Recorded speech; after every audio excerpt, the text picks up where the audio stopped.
Hi, I'm Kieran. I'm passionate about learning and education, and my mission is to help 100,000 businesses leverage digital technologies to make an impact on the world. I do that by helping businesses better understand intelligent automation, emerging technologies, and LinkedIn social media strategy. This helps dramatically improve their operational efficiency, profitability, and visibility. One of the most important parts of our economy, or rather, two of the most important parts of our economy, are the education and public sectors. Quite often, this industry is overlooked when it comes to talking about shiny new technology like RPA and IA, but not today. Today, we're going to talk about these technologies with Dorin and David, who are out in the education and public sectors talking about the art of the digitally possible, helping to develop digital mindsets in those industries, and preparing students with RPA and IA skills to make an impact on the world. Welcome, Dorin and David. Thank you so much for coming along tonight. Well, thanks for having us. Maybe I'll go first, introduce myself, Dorin, and then jump in. So I am Dr. David Rehr at the Schar School of Policy and Government at George Mason University, located minutes from the Capitol in Arlington, Virginia. I primarily come from the private sector as I ran two major associations in Washington.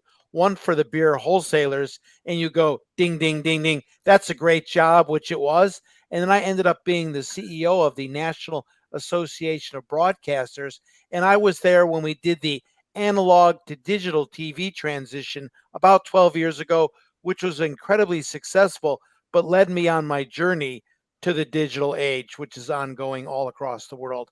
And I would say that one of the things I've always been obsessed with before I worked in the private sector, I started out as a congressional staffer working on Capitol Hill, is how do we bring more value? How do we bring effectiveness? And how do we bring efficiency to government?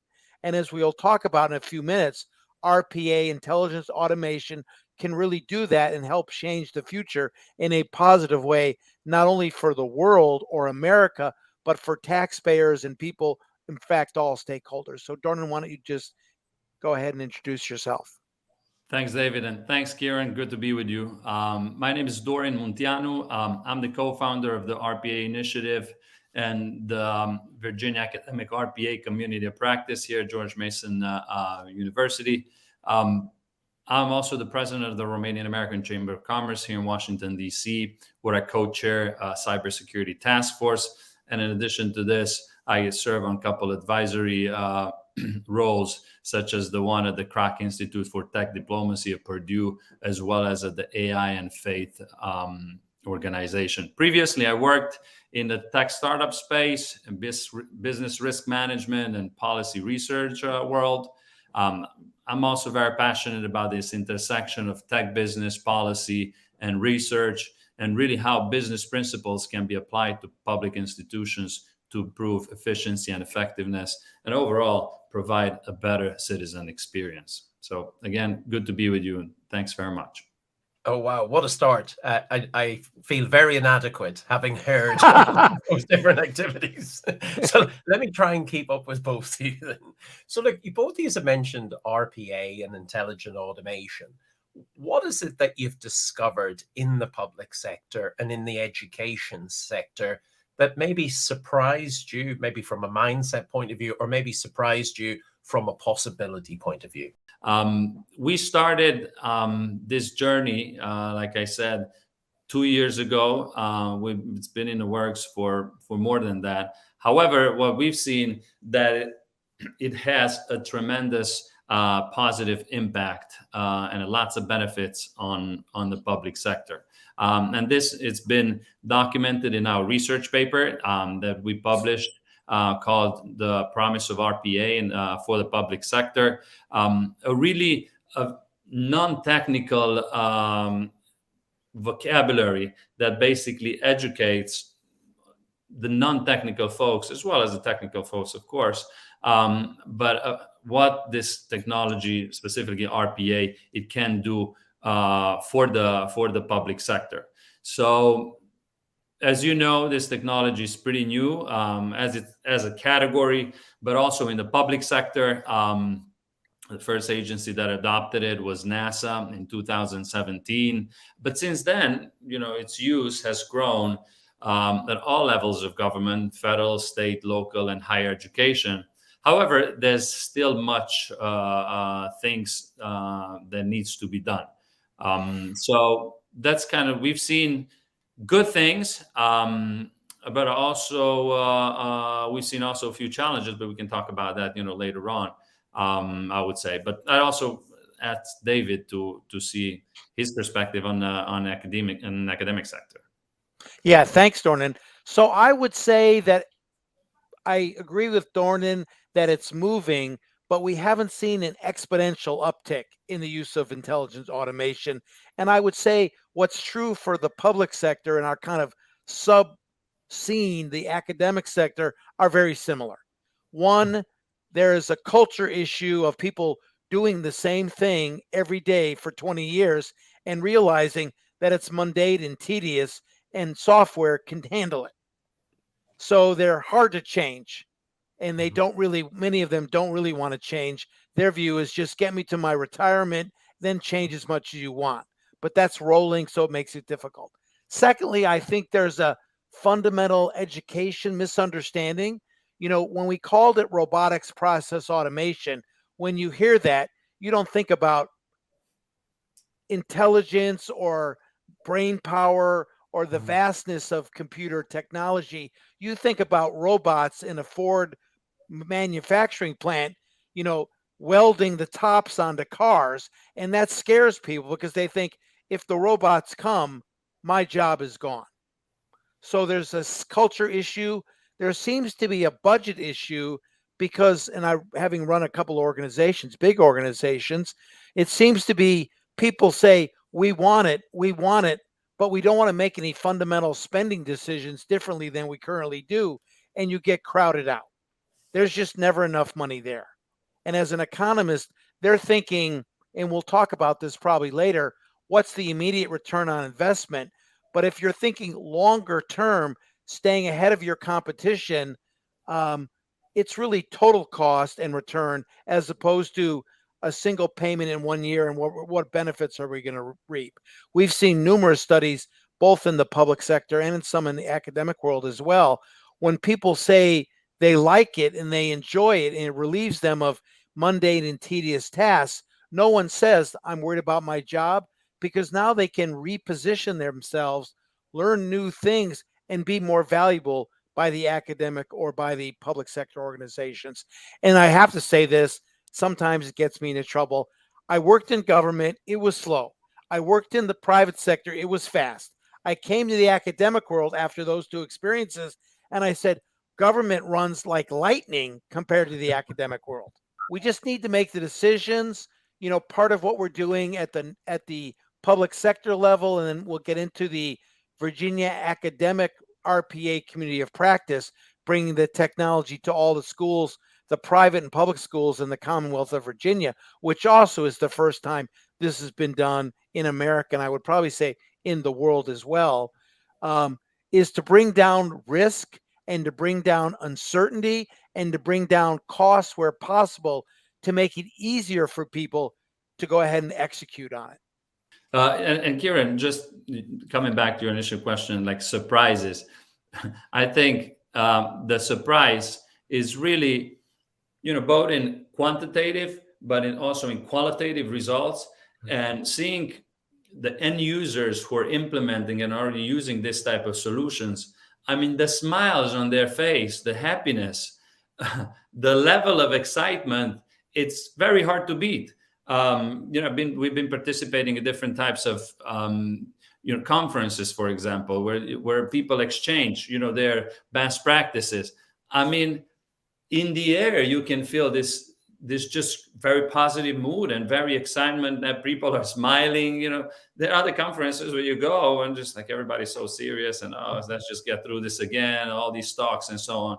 But in terms of the Intelligent Automation conferences that I've attended, at least, speak on my behalf here, it's just really, really positive.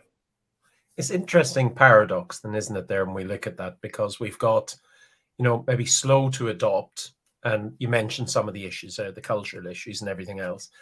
Do we need to have a different business case for each of the sectors? And what would that business case look like? Is it purely operational? Is it purely emotional benefits? Is it financial benefits? Or what is the business case going to need to look like to compel each of those sectors to actually take that leap into digital and not turn back from it? Yeah.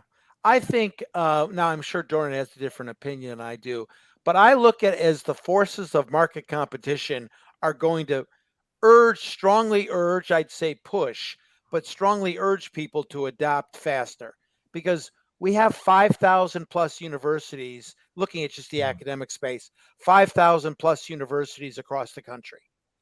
We just had a webinar which we conducted with some international players in intelligent automation, and one of them who runs a business school in Southeast Asia said 20% of them are going to go out of business in the next 5 years unless they move towards digital technology. Tuition prices are up, loan debt is reached at max, universities are constrained by government subsidies because government's spending a lot of money in every case, and we just don't have enough money to spend on everything. So they're going to have to figure out, how do we collapse cost pressures to make it more valuable for colleges to offer programs for students and to demonstrate to students and their family members that it's worth the value of the money they invest. So I think we have some natural pressures as we do in business as well. But I think our intermediary aspect is educate, educate, educate, educate, so we can help speed this adoption. And one of the things that we've done at the Virginia Academic RPA Community of Practice is a series of webinars of some schools that are already using case history or case studies on what they've done. George Mason University in Northern Virginia uses it for vendor management. We're so successful at using it, we now have a center for excellence. And I talked to one of the senior people there that said, David, we could easily go from one robotic process to hundreds in the next 2 years. Then we have VCU, which is Virginia Commonwealth University near Richmond, Virginia, which is the capital of the Commonwealth, where they use it for grant management. They get $300 million in grants. They spend a lot of time making sure the money goes in the right place. It's reported back to the people who give the grants. They put RPA in, and now they can do it in a matter of hours, which took them a matter of weeks, and no mistakes are made. And Dorin, from your perspective there as well, from the education sector, how do you create a sustainable community of practice?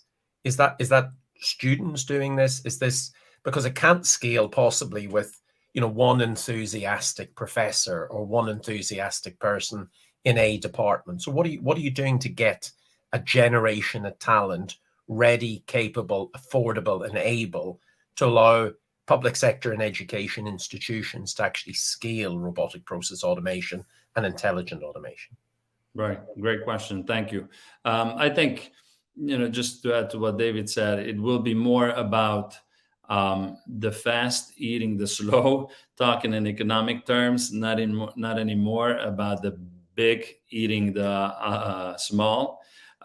So with this in mind, we actually started and founded the Virginia Academic Community of Practice as soon as we had this webinar with the 4 Virginia-based universities last year. And we thought, well, we cannot wait anymore about this. We've seen actually the state of these technologies, where they are in a higher education system, and just coupling this with the future of the work and preparing the next generation of workforce. We just sat down with David, and I think it was the next hour right after that is like, well, I think we have to put together a community of practice. We got inspired by the federal community of practice, RPA community of practice, that a few of our advisors who are right now on advisory board, they created it. So we didn't really have to, reinvent the wheel, as they say, but really just take that and then adapt it to the academic sector. And then we put together an advisory team, both me and David, with really prominent leaders from the space, coming from different, from both, the public sector or the academia, like the several CIOs, for example, from different universities, also from the federal sector. We are very proud to have those, and also from the private sector. And then we also get some internal support from the university to really kickstart this, including financial support as well as human capital support with the students. So now in the process of increasing and really scaling, I think we want to take it to the next level. We've been already inspiring other states across the nation here, like the state of Georgia or the state of Texas, who've been engaging with us and wanting to learn more and how they can replicate this and move to the next level. So as you can see, things are moving or happening. It's not traditional academic that it's been talked about for conceptually, because we're lecturing on this. We're not. I like to divide my education component in the lecturing stuff, where it's more the conceptual and the theoretical one, but also in the teaching side. So we want to teach and do the applicability, the practical aspect of it as well. So we're in that process. We're working right now, put together a strong curricula with all expertise from all sides, like I mentioned, academic, private, and public sector, and really make that available for students, for folks who want to, upskill, reskill, for example, and really make it accessible to them, so we can move on and roll the wheels out, so to speak. And because we don't have time. There's so many things happening also at a global level. This is not just nationally here. So we have to be ready for what's next. And I think that's what America has been about. And specifically also, our university, that it's a top tier research university in the state and also in the country. So we really like to also help out and inspire, as already mentioned, other ones, across the country, and really move on. So we're moving. I'm inspired listening to what you're actually saying. Kieran, I might add, because you mentioned earlier, we think of ourselves as maybe embers, and we're trying to blow as hard on the embers to cause fires, just then not burning everything down, but changing institutions. Yeah. I mean, I'm a very careful person, but you talked about no one talks about it. No one does talk about it. We talk about at universities, our students and the graduation rate, and if they're going to graduate school or working, but we don't talk about how internally we're doing things which benefit every stakeholder. And for example, we just produced a short-term paper with one of our partners, UDIG, which is a great company located in Richmond, Virginia. But here's where you can use RPA at the academic level. I'll just read out the main categories: in athletics, in auditing and finance and HR, in admissions, in academics, in shared services, and student services and financial aid. I know this because there are schools all over America, maybe one in California, one in Montana, which someone has said, this is a good idea, and used it, but we haven't been able to blow the embers across the country so everything is on fire. And people are just saying, so we're part of this. I hope I'm making sense. Part of this Virginia Academic RPA is just giving people the experience of, this is what they're doing elsewhere. You can do it too. We all essentially do the same things. How can we adapt them, not to be a cookie cutter, but to be almost a cookie cutter, to adapt to our own needs, but make it really easy for people basically to steal, not the intellectual property rights, but to steal and adapt it for their own use, for the benefit of everybody. Do the students who come across RPA and IA, do they see the value in it? Are they buying into this as a way to establish a career, or is it just interesting stuff that you're doing as part of an academic subsection of a course? So far, what we've seen is that not too many are actually, very familiar with the technology. So we have to actually, educate them and say, hey, are you familiar with robotic process automation or conversational AI? Or everybody's familiar with AI because it's all over. But when you go into the subsections, then because it's not taught through to many courses, or sometimes they are taught in, like, I don't know, maybe a little bit in some accounting, but they're not really full courses of it. So the curricula is still needs space to be integrated with them. So I cannot say that there's lots of excitement, because there's very few use cases. But the trend, I would say, and the ones that we've seen so far, our findings and observations are yes, there is excitement. They're very much interested. They're also excited about the pay rate, of course, when they say, oh, wow, well, you can start with a job getting out of here as a business analyst, for example, or a solutions architect or developer, whatever there would be, from tens of thousands up to maybe early, six figures, as they're calling them. So I think we just have to, again, just talk more about them, bring it closest to the student, because this is actually what this community of practice is about.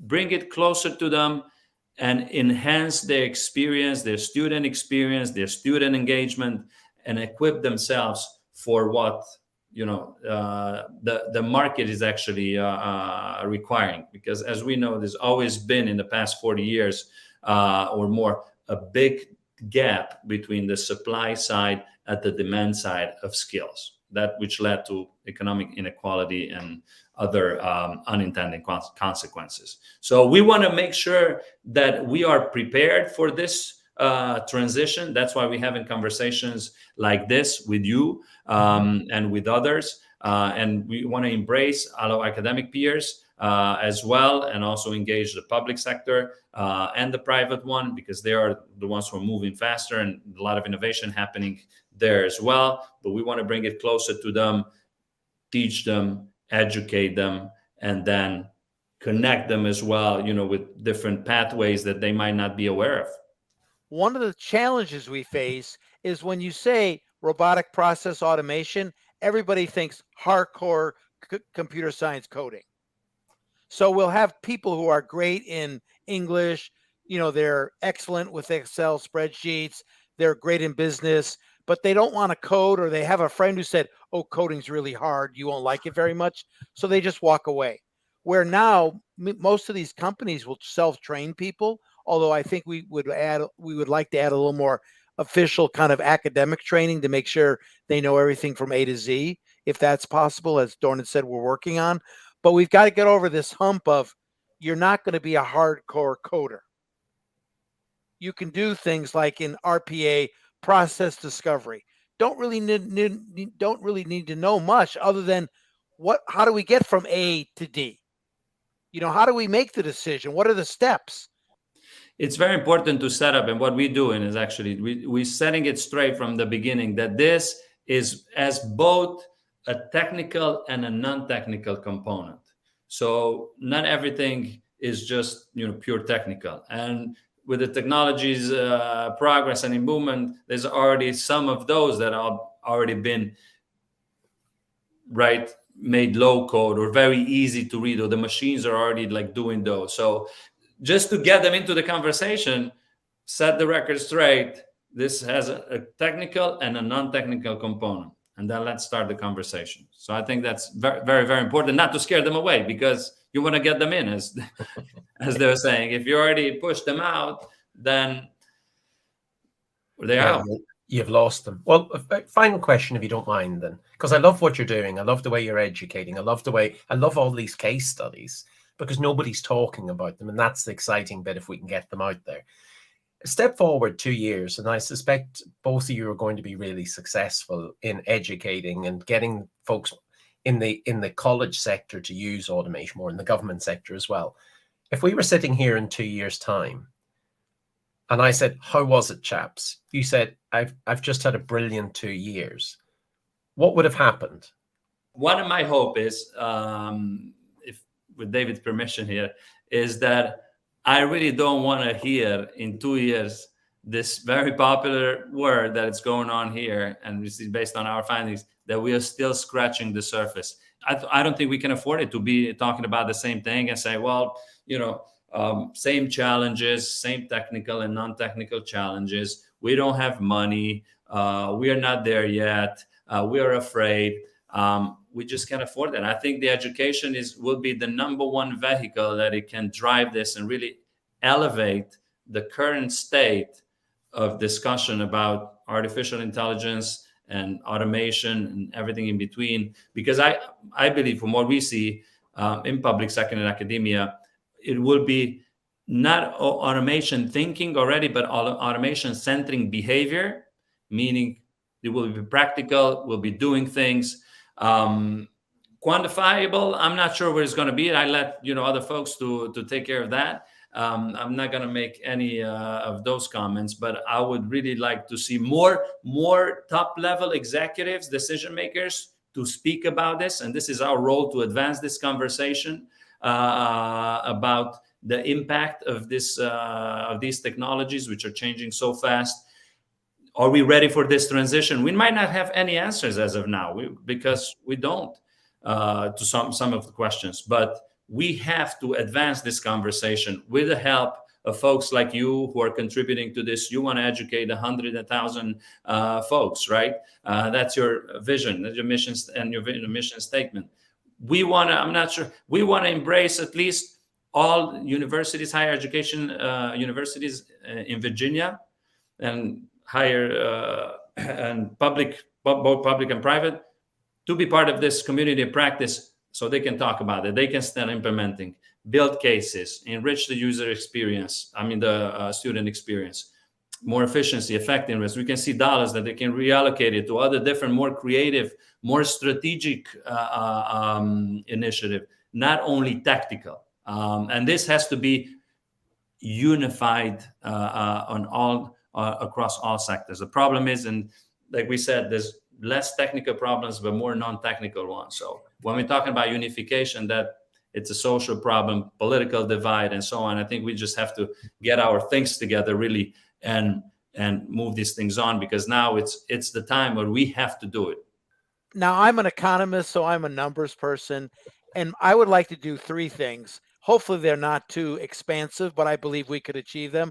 Number 1, get a good quantifiable survey on how many of the public sector institutions are using at least one bot. I've really bought into RPA. We have we have 93,000 units of state and local government in the US, which I never knew about. It kind of horrified me for a minute, because that's a lot of units of local government, but I understand they're needed. But maybe we get 25% of them to use it. That'd be a great result. I would also like to see, of the 5,000 schools, maybe we can get upwards of 1,000 schools to be actively using or executing RPA initiatives, which are for all these programs I previously talked about. If I could achieve though, or if we could, because Dorin and I work very closely together on this, if we could achieve those 2 things, the momentum which we've really based our whole predicate upon is there, and we could take a vacation. Right. Let the bots working. Right. Because once you create that momentum, it's really hard to stop. It almost like takes a life of its own, because everybody goes, oh, you're using it, we want to use it too.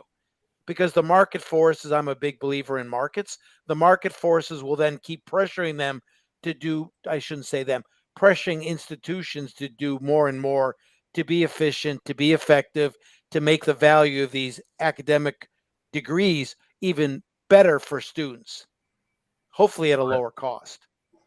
I really like that. I love it. I'm inspired, and I hope people listening into this will be inspired as well. And I think there's the right team here who is going to make that happen. We should put a date in the diary to catch up to see what's happened. Dorin, if we lead with you first, how can they find out about you, the community of practice? Where do they go? And that piece of research, by the way, was excellent. how do they get hold of that piece of research as well? So 3 questions. You, the COP, and the piece of research, please. Absolutely, yes. So they can find us in multiple places, but mainly 2, and it's on our website, which is rpa.shar.gmu.edu. This is the RPA Initiative's website. Then about the Virginia RPA Academic Community of Practice is rpa-va.us. And then, of course, they can find us on social media, mainly on LinkedIn.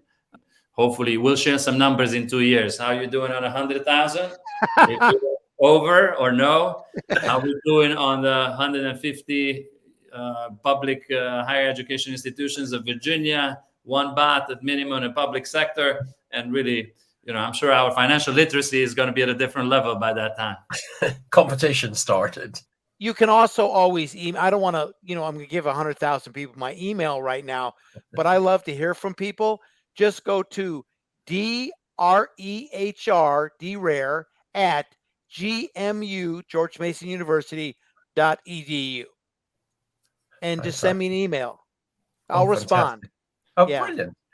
Well, look, chaps, thank you so much indeed. I started out at the beginning saying I wanted to talk about new sectors and bring awareness to it. And you two have just inspired me to realize how much more potential there is for RPA and intelligent automation in the education sector, in the government sector. And I'm dying to see when the students understand the power of this technology and they create careers for themselves, as you said, in technical and non-technical roles, just how much that could actually influence their lives. Because you can see, based on the numbers you're mentioning, David, the 94,000 units plus and the 5,000 academic institutions, money is not suddenly going to appear from lots of places. And therefore, anything that can improve the quality, the experience, the efficiency and the effectiveness of government and education is something we should all be inspired to seek more information out. I wish you both every success. I'll share all of your contact details and everything else as we put out the videos. And thank you so much. And thank you so much, everybody, for listening in as well. That was really brilliant. Thank you very much. This was great. If I may, soon. Kieran, on this, just a note, government and education activities are the backbone of human societies. And I'll end with that.